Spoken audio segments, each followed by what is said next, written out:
on this planet. We don't realize it on a conscious level, yet we live it every day, in the way we walk, in the way we talk, in the music we create. There is a depth of spirituality which exists in us as a people, which has continued since our origins, that our ancestors have passed to us, and which we continue to pass on ourselves, that we don't consciously recognize as a strength.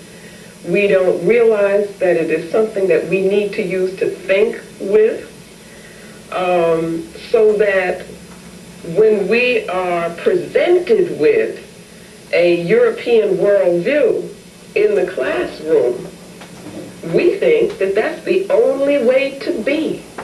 That's the only way to think, because we didn't come with anything.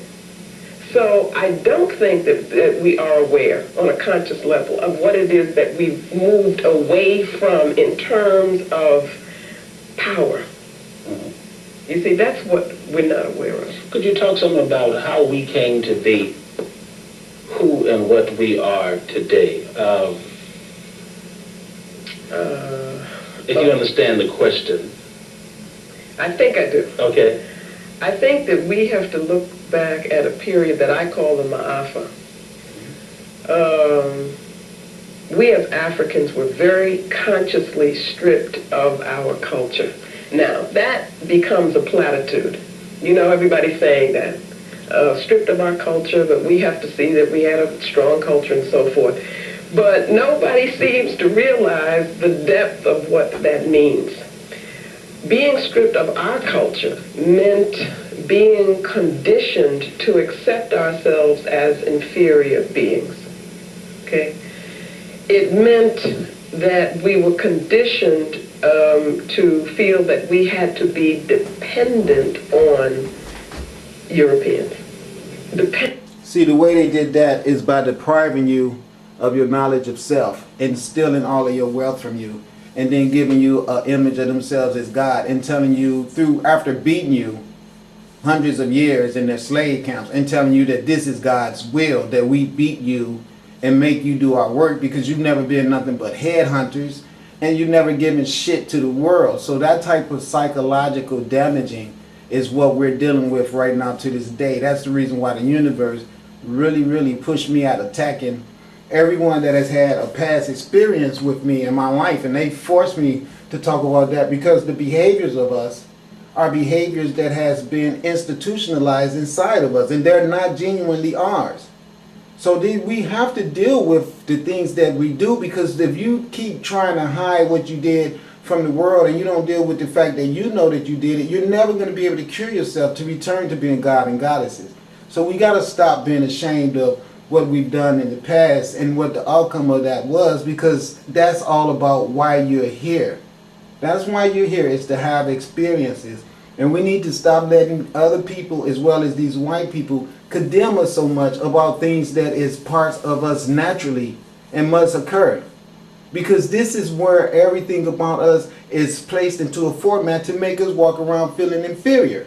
And then when you're a man like me that don't feel inferior to white people, they don't want you looking them in the eye. They don't want you having confidence. They don't want you doing anything like that, because they know that means that you being a man. And they don't want you to be a man. They want you to be a boy so they can fuck all the women in your race and make us forever be walking around with backpacks and know where they live. And you can see them doing all the road work and having all the jobs and all this stuff that only comes from a system of corruption and pure, unadopted, fabricated evil. Just fabricated evil is all it is.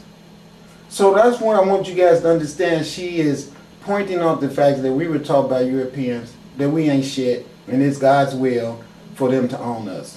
And that's why I get so much hostility from other black people for showing these faults to white people, because the white people made a security team for themselves out of the black people that they victimized.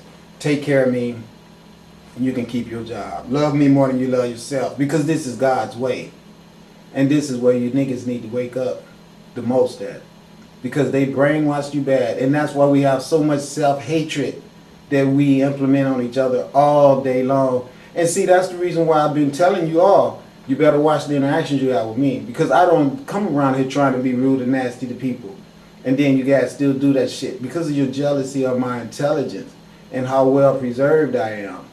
And how divine of a life I live. And you can't stand that. And see, this is what happened in the beginning when we had great leaders running things. You same people were jealous and couldn't stay in line with the divine energies.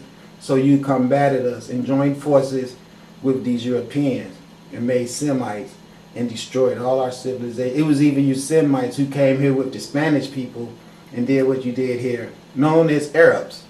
All right, and they could call themselves Spanish conquistadors or whatever the hell they want to call them. But it was the same thing. Oh, it was all Europeans that mixed with black people and taught themselves to hate black people and came over here and murdered all the black people and stole everything and enslaved them. That's what they say. Some Indians had slaves too.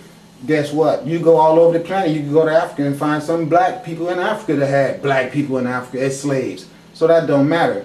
What matters is where did the energy thought come from and where do you find it and trace it down to the source and destroy it at.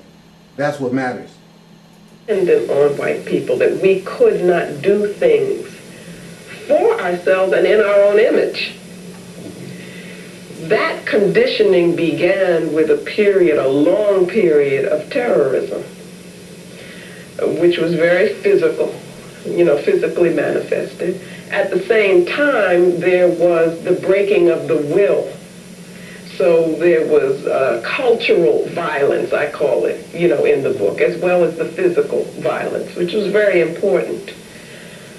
We then came to a period in which we mistakenly thought we were free. We're now at a point where we think that we have freedom, the ability to be whatever it is that we can be within the society and so forth. Yet what happens is that we are still thinking within a modality that has been determined by those who would oppress us, those who would control us. And we don't see beyond that. So the question for me becomes, who controls how you think? We have the ability to create our own structures, our own theories, our own definitions of reality, to look at the African worldview, to look at, for instance, the Dogon people, to look at the Kemetic people, to look at our own people who have, even look at Carter G. Woodson, for instance, the miseducation of the Negro, which I don't think was really ever understood by us.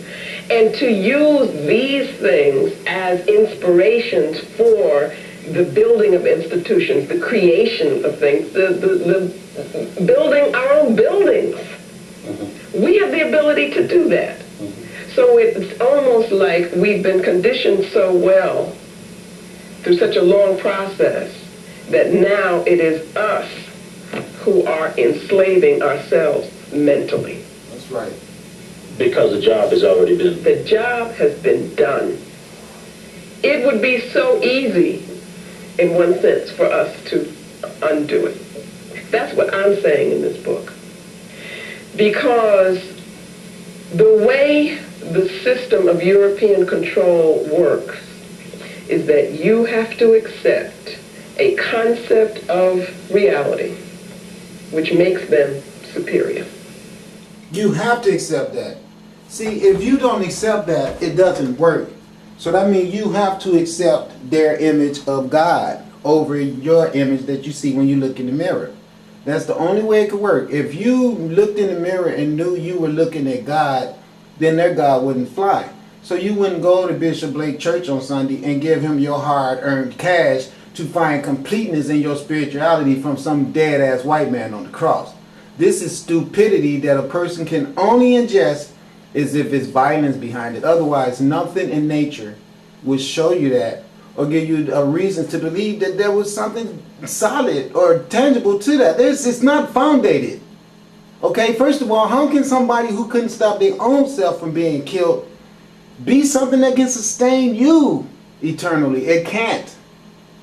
Okay, because if it can sustain you eternally, it should have did the same thing for itself. Meaning that a God should never die and have to be resurrected. Let me explain to you what I mean. You eradicate the whole ideal of death because you know that don't exist. What you have is change. You change from one manifestation to another manifestation. If you don't even have knowledge of that, you can't even try to say that you are God, because you walk around and tell the world that you was killed. But a real God knows that it can't be killed. A real God knows that it can be taken out of a manifestation and go into another manifestation. So the whole Bible, when they tell you that Jesus died for your sins, is making us mistake, because a true God should never die.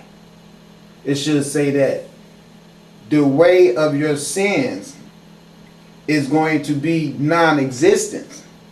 That way you don't have to pay for any. That's the proper way to look at that. See, you don't sin because you got a get out of jail free card, all right, with Jesus.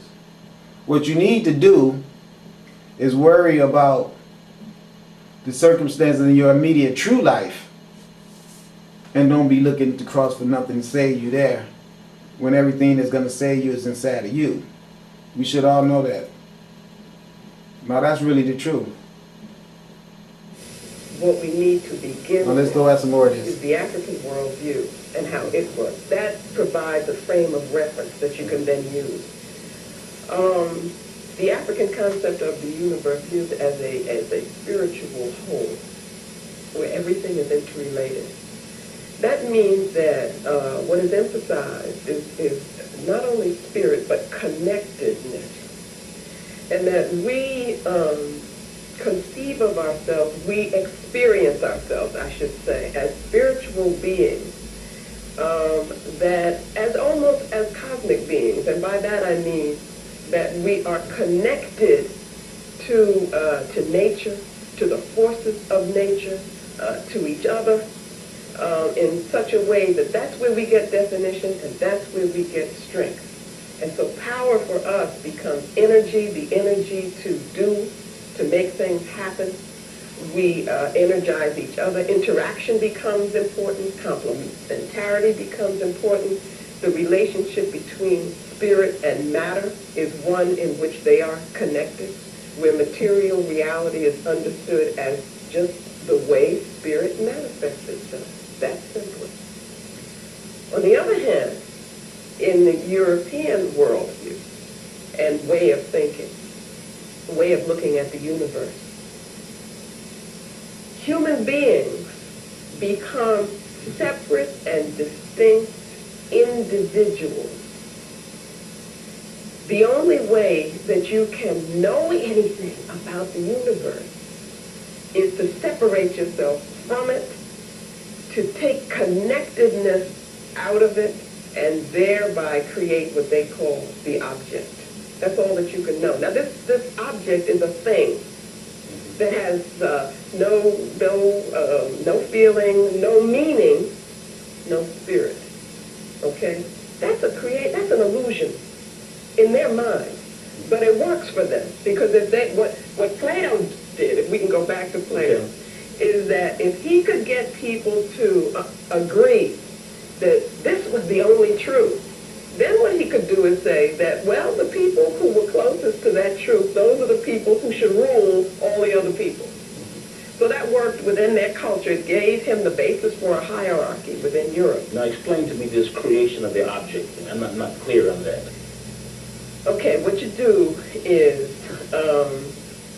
if you can, as a human being, first separate, make a split in yourself and say, there's part of me that thinks and there's part of me that feels. Now, in reality, that doesn't happen.